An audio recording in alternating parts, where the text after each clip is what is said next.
Using the library catalog is great for finding items, but when something isn't readily available, you can place it on hold. Placing holds is great when the library's copies are all checked out or at other locations, and it does put you on a waiting list if all of the copies are currently checked out. This ensures that once you receive a phone call, email, or text, that a copy of your item is held for 8 days at your chosen library. Suspending holds is ideal for when you know you'll be out of town or unable to come into the library and you want to keep your place in line.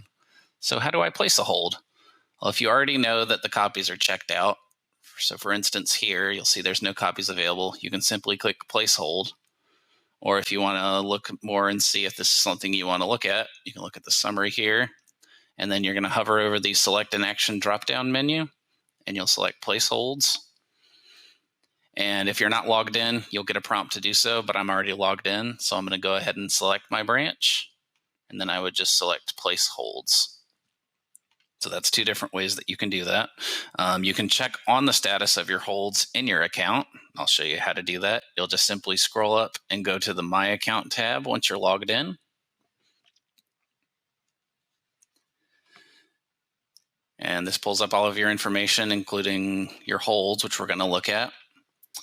The green exclamation point means that we have an item ready for pickup. You'll see two different sections here, library holds and digital holds. I currently have no items on hold digitally, so everything I have here is physically at the library. You'll see I have one ready for pickup here as indicated by the green exclamation mark. It also gives me the date I need to pick it up by. And you'll see that I have my place in line for each item.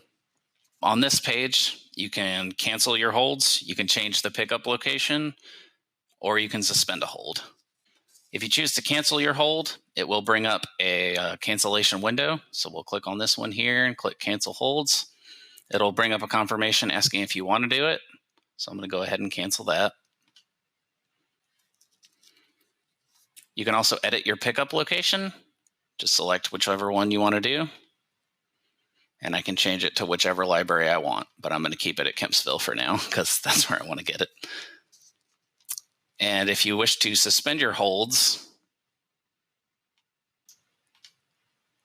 it gives you a start date and end date. So if you know the specific dates that you'll be out of town or unable to come in, you just click on it. It'll bring up a calendar. So you just select your start date, end date, and suspend your holds. That keeps your place in line. And once it is suspended, instead of the green exclamation point, you'll see an orange calendar icon there.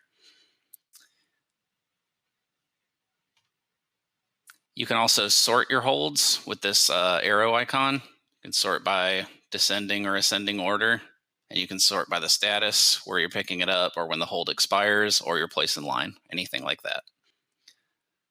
Digital holds are titles that you have held using our digital services, such as Overdrive. It's very similar to library holds, but you cannot change the pickup location or suspend your digital holds. So for some basic troubleshooting, sometimes there may not be a place a hold button next to an item. You'll see here the World Coin Encyclopedia. I can't put it on hold. In that case, it is a reference title. You can usually tell that by the R at the beginning of the call number. So reference titles can only be viewed while inside the library. Some other suggestions is that the page may not have loaded completely. Usually the place a hold button is one of the last things to appear. Lastly, the catalog might be experiencing some technical difficulties, so we just encourage you to contact the library to confirm that that's happening.